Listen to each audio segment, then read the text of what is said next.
राम जन्मभूमि मंदिर ट्रस्ट में एफआईआर को दर्ज कर दिया गया है और शुरुआती रिपोर्ट के आधार पर जो एफआईआर करवाई गई है उसमें 8 से ज्यादा लोगों के नाम बताए जा रहे हैं। समाजवादी पार्टी मुखिया अखिलेश यादव ने कहा था कि एफआईआर के बगैर एसआईटी बिना तीर की कमान है। हालांकि सीएम योगी पहले ही साफ कर चुके हैं कि कोई भी दोषी बख्शा नहीं जाएगा। और इस वक्त ये बड़ी खबर है कि राम मंदिर चंदा चोरी मामले में एफआईआर दर्ज कर ली गई है। मनीष मेरे सहयोगी इस वक्त हमारे साथ जुड़ चुके हैं, जरा उनका रुख कर लेते हैं। मनीष, सबसे पहले इस बड़ी खबर पर ये डिटेल चाहेंगे कि ये जो नाम 8 आ रहे हैं ये कौन कौन है, क्योंकि ट्रस्ट से जुड़े किसी शख्स का नाम इसमें दिख नहीं रहा है।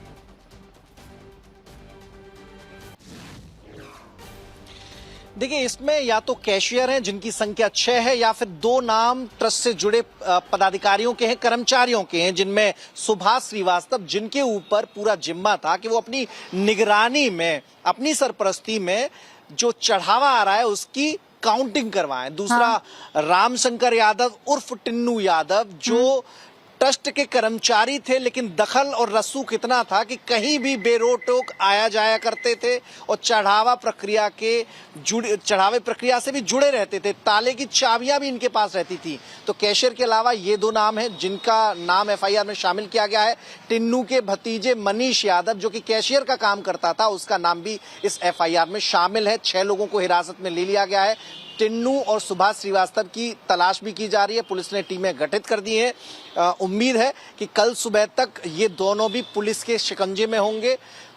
6 जो कैशियर थे रूबिका, वो सीसीटीवी फुटेज में भी दिखाई दिए थे। जब काउंटिंग शुरू होती थी और दान पात्र काउंटिंग रूम में अंदर ले जाए जाते थे, तो उसके बाद जब ये निकलते थे तो इनकी जो जेबें हैं वो भरी रहती थी। नोट के लिए बैग बनते थे अलग से, लेकिन जेबें भरी होना साफ तौर पे एक साक्ष्य है जो एसआईटी ने सीसीटीवी फुटेज से हासिल किया है और साक्ष्य का जिक्र अपनी रिपोर्ट में किया। और उस रिपोर्ट के आधार पर मुख्यमंत्री ने एफआईआर दर्ज कराने का आदेश दिया। तो जो कैशियर है उनमें अनुकल्प मिश्रा, अविनाश शुक्ला, करुणेश पांडे, लवकुश मिश्र, रमाशंकर मिश्र और मनीष यादव, ये 6 लोग हैं जो हुंडी काउंटिंग किया करते थे और उनका पूरा नेक्सस बना हुआ था। कितने दिनों से ये कर रहे थे वो भी एसआईटी ने मेंशन किया है कि उसका अंदाजा लगाना मुश्किल है कि कब से ये रैकेट चढ़ावे में चोरी करता आ रहा था, रामधन में चोरी करता चला आ रहा था। मनीष, चूंकि लगातार इस खबर को आप ट्रैक कर रहे हैं, तो जरा न्यूज की पाठशाला के दर्शकों को एक एक करके शख्स के बारे में जो 8 नाम आप पढ़ के सुना रहे हैं, जैसे फॉर एग्जाम्पल पहले ये सुभाष श्रीवास्तव, ये कौन है और ये क्या, इसके ऊपर क्या आरोप है?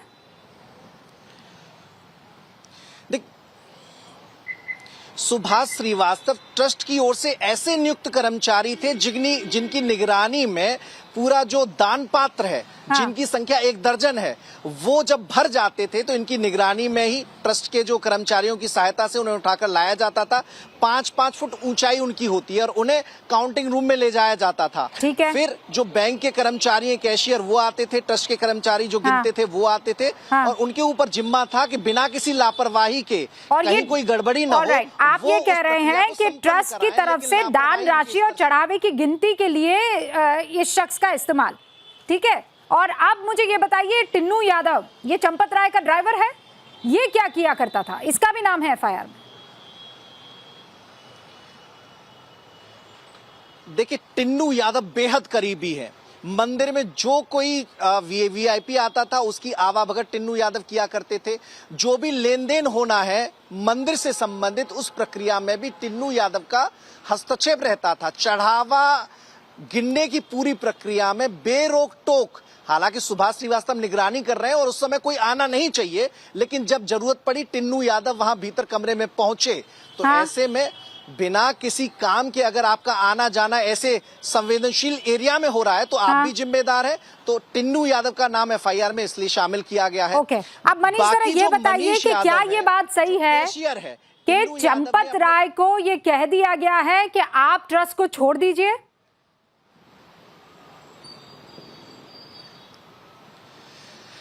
देखिए, अभी ये सूत्रों के हवाले से जानकारी मिली है, चूंकि ट्रस्ट में इतने बड़े पैमाने पर और इतने लंबे समय से अगर इस तरह की लापरवाही चल रही थी, रामधन की चोरी हो रही थी, हाँ? तो जिम्मेदारी नैतिक रूप से ट्रस्ट के पदाधिकारियों की भी होती है, ट्रस्ट के सचिव की भी होती है, ट्रस्ट से जुड़े सदस्यों की भी होती है। तो ऐसे में संभावना ये है कि अपनी नैतिक जिम्मेदारी के आधार पर वो कोई निर्णय ले सकते हैं। ऐसी जानकारी भी मिल रही है कि उन्हें कहा गया है कि वो पूरे ट्रस्ट से अलग हो जाएं, चूंकि हाँ।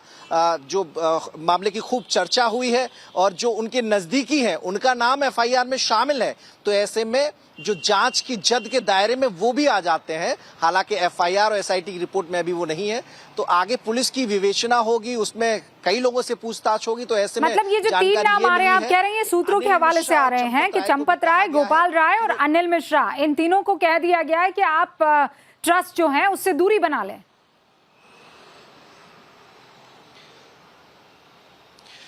जी बिल्कुल, सूत्रों के हवाले से जानकारी आई है कि उनके ऊपर है मोरल ड्यूटी होती है कि पूरी प्रक्रिया को अच्छे तरीके से ट्रांसपेरेंसी के साथ वो संपन्न कराते, जो एसओपी तय की गई थी उनका पालन कराते, लेकिन अनदेखी एसओपी की हुई है।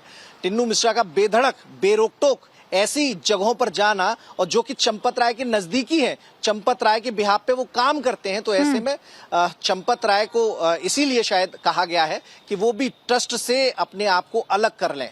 हालांकि अब कल तक तस्वीर साफ हो पाएगी कि क्या कदम चंपत राय की ओर से उठाया जाता है, अनिल मिश्रा कैसे रिएक्ट करते हैं इस बात पर, वो तस्वीर भी साफ हो जाएगी। लेकिन फिलहाल अयोध्या पुलिस 6 लोगों को हिरासत में लेने के बाद, अब मनीष आपको रोक रही हूँ, तमाम दर्शकों को बता दूं कि ये जो 8 और 8 से ज्यादा लोगों के खिलाफ एफआईआर दर्ज की गई है वो कौन कौन है? रामशंकर यादव, अनुकल्प मिश्रा, अविनाश शुक्ला, करुणेश पांडे, लवकुश मिश्र, रमाशंकर मिश्र, सुभाष श्रीवास्तव और मनीष कुमार यादव। ये सारे नाम आपको चढ़ावा चोरी मामले में जो एफआईआर दर्ज की गई है, जो नामजद एफआईआर दर्ज की गई है, उसमें कौन कौन से नाम है वो आपके सामने यहाँ पर साफ तौर पर दिखाई दे रहे हैं। अब मैं इनका परिचय भी आप लोगों से करवा देती हूँ। ये है कौन? इन सारे लोगों के बारे में आपको डिटेल पता होनी चाहिए, क्योंकि इनके खिलाफ अब जो है अलग अलग धाराओं में केस दर्ज हो चुका है। अब जांच होगी और इनके खिलाफ सबूत जुटाए जाने हैं। सबसे पहले आपको यह बता देती हूं कि ये जो सुभाष श्रीवास्तव है, ये शख्स है कौन और इसका काम क्या है। मैं इस वक्त आपको बता दूं, वीएचपी से सुरेंद्र जैन हमारे साथ जुड़ चुके हैं। पहले उनसे हम फोन पर बातचीत कर लेते हैं। इनफैक्ट हमारे साथ लाइव जुड़ चुके हैं और उसके बाद मैं आगे बढ़ूंगी, इन सभी के बारे में डिटेल आपको बताऊंगी। बहुत बहुत स्वागत है सर आपका न्यूज की पाठशाला में। नामजद एफआईआर दर्ज हो गई है आज की तारीख में। ये सबसे बड़ी खबर भी है, दुखद भी है, चिंतित करने वाली है। इनफैक्ट आस्था के नाम पर इस तरीके की चोरी, और वो भी इतनी लंबी लड़ाई के बाद, ये कलंक के रूप में ही तो देखा जाएगा। और क्या रूबी का दुखद बात तब थी जब ये चोरी हुई और इतने लोग इसमें शामिल हैं, ये बात सामने आई, और इसीलिए उसी दिन से हम लोगों ने तय किया था इन चोरों को पकड़ा जाना चाहिए। जिस सिस्टम की कमी के कारण से ये चोरी कर पाए, वो सिस्टम ठीक होना चाहिए और लोगों की आस्थाओं का सम्मान होना चाहिए। और बहुत खुशी की बात यह है रूबिका कि इस प्रकरण के बावजूद पूरे देश की आस्थाएं हिली नहीं, आने वालों की संख्या कम नहीं हुई है। और मैं समझता हूं इस प्रकरण के बाद जिस पारदर्शिता से इन पर कार्यवाही हो रही है, ये आस्था और मजबूत होगी। नहीं सुरेंद्र जी, ये बात तो आपकी सही है कि आस्था, किसी की आस्था मतलब देशवासियों की, सनातनियों की आस्था इतनी कमजोर नहीं है कि किसी चंदा चोर की वजह से वो कम हो जाए। लेकिन ये दुखद है कि नहीं है? आपको भी जब इस बारे में, सुरेंद्र जैन साहब, जब आपको भी पता चला होगा तो आपको भी इस बात की, ये सिर्फ चिंता वाली बात नहीं है, ये गुस्सा लाने वाली बात है कि आपको प्रभु राम के चरणों में दिए जाने वाले दान की जिम्मेदारी सौंपी गई थी और उसी में सेंध लगा दी। ये बहुत केवल दुखद नहीं, लज्जाजनक बात थी, हमारे लिए बहुत शर्मनाक बात थी, क्योंकि पूरे देश ने पूरे विश्वास के साथ हमको यानी ट्रस्ट को वह पैसा दिया था। और केवल ट्रस्ट को नहीं, बाद में जिस शिद्दत के साथ लोग वहां पर आए, सब तरह की तकलीफें उठाकर, और उसके बाद वहां पर उन्होंने चढ़ावा दिया, उसमें जिसने भी हेराफेरी की है वो गद्दारी है। वो केवल अपराध नहीं है, उन्होंने गद्दारी भगवान राम के साथ की है। इनको सजा सुरेन जी, कानून तो देगा ही। मैं सच बताऊं तो मैं इन्हीं शब्दों का इंतजार कर रही थी, क्योंकि आप सब प्रखर और मुखर रहकर हर मुद्दे पर बात करते हैं और आज देश की जनता वही प्रखरता और मुखरता आज भी चाहती है। आपने जिस शब्द का इस्तेमाल किया है गद्दार, यही वो शब्द है जिसका इस्तेमाल होना चाहिए कि प्रभु राम के साथ गद्दारी की है, आस्था के साथ गद्दारी की है, सनातनियों के साथ गद्दारी की है और कोई शख्स नहीं बख्शा जाना चाहिए। ये जो नाम आ रहे हैं सर, राम शंकर यादव, टिन्नू, अनुकल्प मिश्र, अविनाश शुक्ला, करुणेश पांडे, लवकुश मिश्रा, रामशंकर मिश्र, सुभाष श्रीवास्तव, मनीष कुमार यादव, आपको लगता है ये काफी है या फिर ट्रस्ट में चाहे वो चंपत राय हो चाहे वो बाकी दूसरे लोग हों उनके खिलाफ भी एफआईआर दर्ज होनी चाहिए? ऐसा है कि एसआईटी ने ये केवल इंक्वायरी नहीं की है, इन्वेस्टिगेशन किया है और मैं समझता हूं इन्होंने जो अपराधी लोग हैं उनको सामने लेकर आए हैं, उनके खिलाफ एफआईआर दर्ज हो गई है। बाकी जो नाम हैं उनके खिलाफ क्या होगा क्या नहीं होगा, ये मुझे लगता है कि इस स्पेशल इन्वेस्टिगेशन टीम को ही तय करने का अधिकार देना चाहिए। हम लोग अनुमान लगा सकते हैं, उनकी लापरवाही तो थी, इसमें कोई दो राय नहीं है, लेकिन उस लापरवाही के लिए क्या सजा दी जा सकती है, क्या निर्णय होगा, वो एसआईटी को तय करने दें। पर सुरेन जी मुझे ये बताइए, अगर आपको ये जिम्मेदारी सौंपी गई होती, आप ट्रस्ट के मेंबर होते और आपका ड्राइवर लिप्त पाया जाता, उस पर गंभीर बड़े आरोप लगते, तो क्या आप ट्रस्ट के सदस्य रहते? दिल पर हाथ रखकर मुझे बताइएगा, या फिर आप ट्रस्ट से अपने आप को अलग कर देते? रूबिका, मेरा पहला काम यह होता कि ये इन्वेस्टिगेशन सही ढंग से पूरी हो।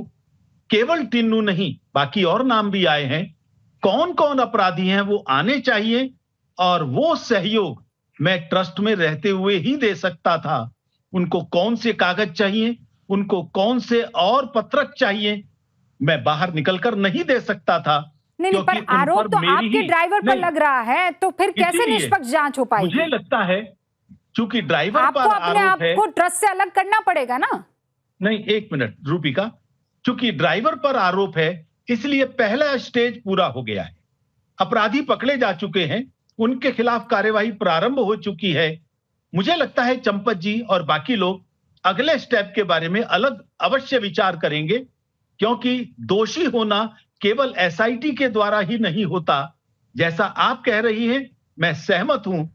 नहीं, पर ऐसा क्यों लग रहा है कि चंपत राय जी को लेकर, गोपाल राय जी को लेकर, अनिल मिश्रा जी को लेकर आप लोग थोड़ा नरम रवैया अपना रहे हैं? आप लोग निष्पक्ष नहीं दिखाई दे रहे हैं, आप पक्ष लेते हुए दिखाई दे, थोड़ा नरम दिख रहे हैं, ऐसा क्यों? ऐसा है कि हम हाथ में फंदा लेकर नहीं घूम रहे कि सामने दिखाई दे जाए और लटका दें। हमें दिखाई दे रहा है, अब जैसे गोपाल राय का नाम बार बार आ रहा है, गोपाल जी कभी ट्रस्ट के मेंबर नहीं थे, उनके पास ऐसा कोई काम नहीं था जिसमें कहीं भी भ्रष्टाचार की गुंजाइश हो या वो भ्रष्टाचारियों पर किसी प्रकार का कहना चाहिए संबंध उनका स्थापित हो सके। नहीं, वो बात तो आपकी समझ में आ रही है जान साहब, लेकिन मैं सिर्फ ये जान, आप सभी विश्व हिंदू परिषद हो या बाकी सारे संगठन हो, आप लोग इतना नरम रवैया क्यों रख रहे हैं? प्रभु राम की आस्था बढ़ी, प्रभु राम बढ़े, उनके प्रति आस्था में सौंपा गया चंदा बढ़ा कि कोई व्यक्ति विशेष बढ़ा? मेरा यह कहना है, यदि गोपाल जैसे लोग भी जिम्मेदार हैं तो आखिर नृपेंद्र जी भी काम के अंदर थे जैसे गोपाल जी थे। हम उनका नाम तो नहीं ले रहे ना, क्योंकि इन लोगों का सीधा संबंध उन चीजों से नहीं था। और इन दोनों ने क्या किया है, एसआईटी यदि इनका प्रत्यक्ष लिप्तता पाती तो इनके ऊपर कार्यवाही अवश्य करती। अगली कार्यवाही ये स्वयं अपने ऊपर करेंगे, ऐसा मुझे लगता है। बहुत बहुत शुक्रिया आपका हमसे बातचीत करने के लिए। तो इस वक्त आप सुरेन जैन साहब को सुन रहे थे, विश्व हिंदू परिषद से ताल्लुक रखते हैं और वो ये कह रहे हैं कि जांच होगी, निष्पक्ष जांच होगी, लेकिन एक बड़े शब्द का इस्तेमाल किया है कि प्रभु राम के साथ, राम लला के साथ जिन्होंने भी गद्दारी की है उनको कड़ी से कड़ी सजा मिलनी चाहिए।